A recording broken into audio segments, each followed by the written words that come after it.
Eh, Je vous avais dit quoi? je peux plus le dire là. Et là, putain.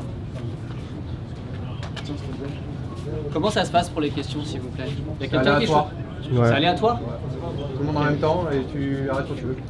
On va faire 5-10 minutes, les gars. Si Ok. Ouais, pas de soucis. Ça vous va? Ce micro il sert à quelque chose? Oui, oui, ça va. Ouais, je peux devant le t'approcher. micro, devant. Voilà, merci. Je pense qu'ils vont me poser la question. Qui veut commencer, s'il vous plaît? Levez la main. Ok. Tu peux annoncer ton média, Ouais, s'il te plaît? Cédric Tom pour Stade Perform. Sur les images, on pense plutôt que c'est une écharde. Est-ce que tu as pu voir ce que tu avais dans le pied de Ouais, c'est une écharde. Finalement, c'était une écharde, c'était pas un bout de verre. C'était très marron, quoi. C'était un bout de bois, je pense. Et est-ce que tu trouves ça logique qu'il y ait ça dans l'octogone? C'est assez bizarre. En fait, je vois déjà les mêmes de moi sur Twitter en train de dire j'ai perdu à cause d'une écharde. Mais non, oui, ça arrive, tu vois, il y a des gens qui montent avec leur basket, donc c'est la faute à personne, ça arrive. C'est normal qu'il y ait une écharde, c'est comme ça, qu'est-ce que je te dis, on peut pas dire c'est la faute à ceux qui ont mis leurs chaussures. Donc je trouve ça normal, oui. Ouais, Tu peux annoncer le média et vas-y. Shems pour le média Le Parcours. Moi je trouve ça assez bizarre personnellement qu'ils aient arrêté le combat sur ça, parce que quand il y a des ouvertures durant un combat, ouais. le médecin il entre, il vérifie s'il y a quelque chose et après le combat il peut reprendre. Est-ce que toi tu trouves ça normal? Qu'est-ce que tu as dit en fait à Marc Godard tout simplement? En fait, de mon expérience de combattant en kickboxing, Ouais. il est vrai que tu peux pas décider toi-même d'arrêter le combat. Vous vous souvenez tous de ce qui s'est passé avec Arut Grigorian contre Murtag Ronald, où il se retourne et il se prend un KO. Ouais. Ce qui, bon, en tant qu'homme, ça se fait pas, mais il n'a pas respecté les règles lui non plus. Il se retourne et tu peux pas décider toi-même d'arrêter le combat. Du coup, je me tourne vers l'arbitre parce que je sens qu'il y a un truc qui me vient de ouf sur l'orteil. Il me dit, tu peux pas arrêter. Je lui dis, waouh, ok, du coup, je continue. Je sens que ça me gêne, mais je peux pas arrêter, donc j'arrête pas. Du coup, Baki me voit, il voit que je suis gêné, tu vois. Je lui dis, ça me gêne de ouf. Du coup, Baki, il se retourne vers l'arbitre et en disant, bah enlève-le, il regarde l'arbitre. Et moi, je regarde aussi l'arbitre et l'arbitre arrête. J'ai rien compris. En fait, ce que je lui ai dit, parce qu'il me répétait, you can't stop the fight. Je lui ai dit, I understand.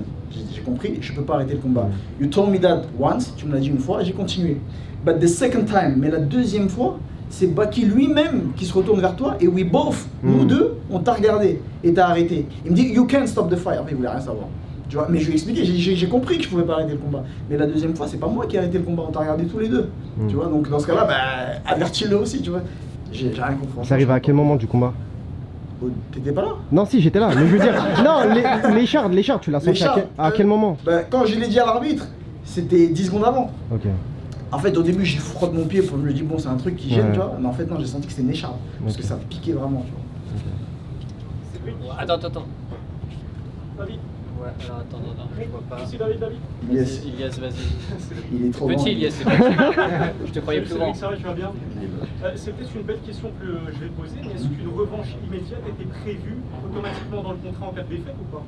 Non, on n'avait pas signé pour une revanche immédiate. On n'avait pas prévu ça, non. J'imagine que c'est ta volonté quand même de tenir un match.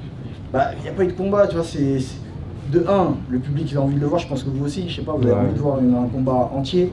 Et de deux, c'est frustrant pour lui comme pour moi. Pour moi, parce que, entre guillemets, bah, c'est une défaite. Pour lui, parce que c'est pas une vraie victoire. Tu vois, parce que il va dire j'ai gagné, enfin même lui, je pense qu'il ne dira pas, le connaissant, il ne dira pas j'ai gagné. Mais les gens vont lui dire, ouais, tu vois, vous voyez déjà comment ça va se passer sur les réseaux. Donc il faut un vrai combat. Au mois de mai, ils ont booké la salle, donc j'espère que ça sera au mois de mai. Pourquoi pas. Bellator du coup. Juste Laïla pour Bellator. Je sais pas. C'est bon? Ouais, c'est Bellator. Ah ouais, je sais. Ouais, mais Bellator PFL, les gars. C'est vrai, la même maison. C'est pas grave. Laïla. C'est dans quel état d'esprit là du coup à la suite de ce... Ah, je suis déçu.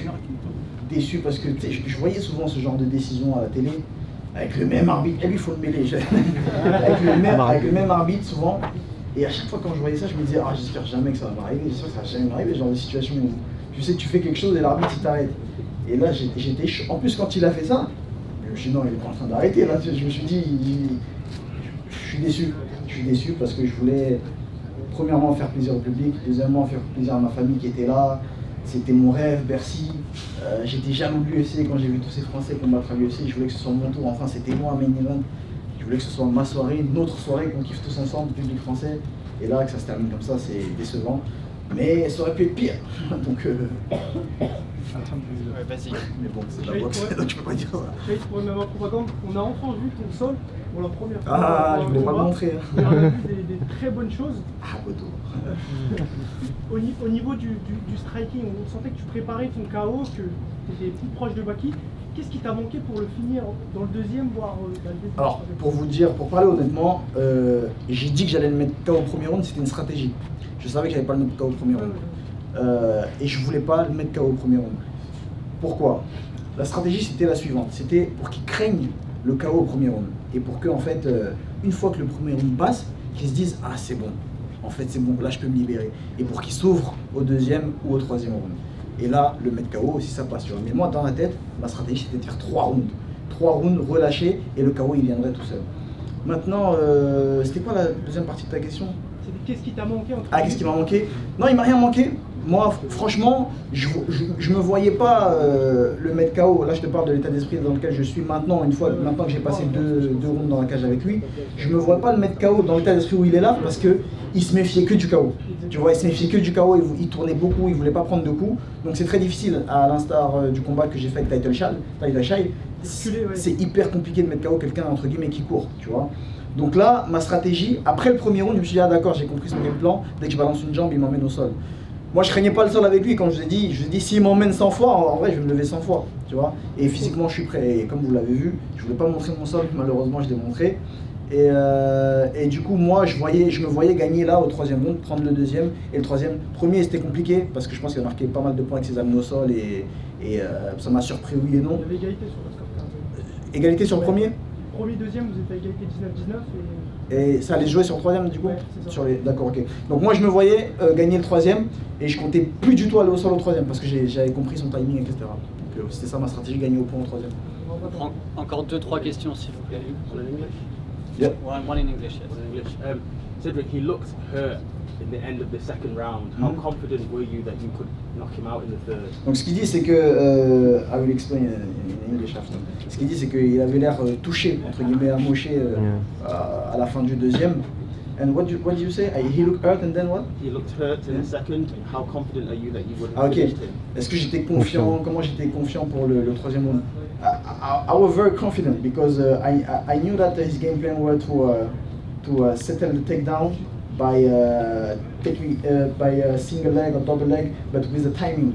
So in the beginning of the third round, I was like, okay, I will not knock him out, but I will win on point by winning this last round with a lot of pressure and only with boxing, no legs anymore, only with boxing damage, and I will win on point. Donc ce que je disais c'est que voilà, c'est que en fait j'avais compris que à chaque jambe il avait un bon timing pour saisir ma jambe et m'emmener au sol. Donc au deuxième round j'ai vu que j'ai beaucoup plus touché en anglaise avec mes points et ma stratégie là c'était je me disais bah ok je prends plus aucun takedown et le troisième je le gagne au point avec que de l'anglaise et sachant que je suis plus rapide que lui et je serai plus fort, j'allais mettre que de l'anglaise, tête, corps, body, head, body. That was the plan for the last round, but unfortunately. Deux dernières questions s'il vous plaît. Chef. Oui, vas-y, je t'en prie. Chef. Cédric, Olivier pour Boxmag. Je voulais savoir, est-ce que tu es content de ta prestation quand même? Je suis content parce qu'en vrai, au fond de moi, je voulais montrer ma lutte. Mais au fond de moi, je voulais pas montrer pour que les gens continuent à spéculer. Je suis content de ma prestation parce que, même pour moi, tu vois, c'est vrai que je m'entraîne à la salle avec des lutteurs et des grappleurs d'un très très haut niveau. D'ailleurs, je tiens à remercier les coachs, Mehdi Othman, Nabil, du CDK, Boris Johnston, qui font un travail de malade mental. Donc merci à vous les frères. Et je voulais pas montrer ma lutte, mais finalement je suis content de ma prestation parce que je trouve que j'ai fait un bon combat. J'aurais pu faire mieux, parce que je suis meilleur que ça. Mais franchement, je sais pas quoi dire, tu vois, je comptais m'exprimer pour ce 3 rounds. Dans ma tête, je partais pour un 3 rounds, tu vois, je répétais à Ardollah quand je regardais, je disais 3 rounds. Parce que je sais que mon meilleur ennemi, c'est de chercher le KO. Et je voulais pas faire cette erreur avec lui, tu vois. Donc c'est pour ça que j'ai fait exprès de dire et de chanter que j'allais le mettre KO au premier round pour que ce soit ça dans sa tête. Et moi, j'étais là 3 rounds, non-stop 3 rounds, takedown, je me relève, 3 rounds. Et je suis deg.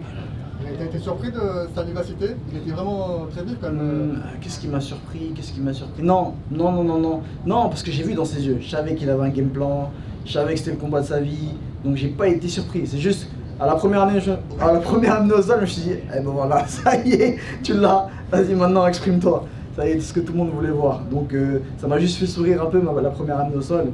Et après, normal, hein, tu sais, c'est pour ça qu'on s'entraîne, c'est pour ce genre de situation. Donc je suis content de ma prestation malgré tout. Ouais. Dernière question, s'il vous plaît. Dernière, non, c'est la dernière. Attends, non. Vas-y, je te prie. C'est la dernière, je suis désolé. Cédric Antoine Mazar pour Sud Radio. Tu parlais de revanche à la fin du combat. Comment toi tu vois ça? Je sais qu'on est juste après le combat, mais comment tu vois ça? Est-ce que tu vois ça sur du court terme ou est-ce que tu vois ça sur du long terme, sachant que c'est des trajectoires de carrière qui vont complètement être différentes? Bah là, à chaud comme ça, c'est compliqué de dire ça. À court terme comme ça, je me dis, bah, vu qu'il n'y a pas eu de combat vraiment, il y a eu 2 rounds. Je me dis, c'est franchement, tu sais, ça me rappelle le combat de, comment il s'appelle, Johnny Walker contre, je sais plus, le Tchétchène là.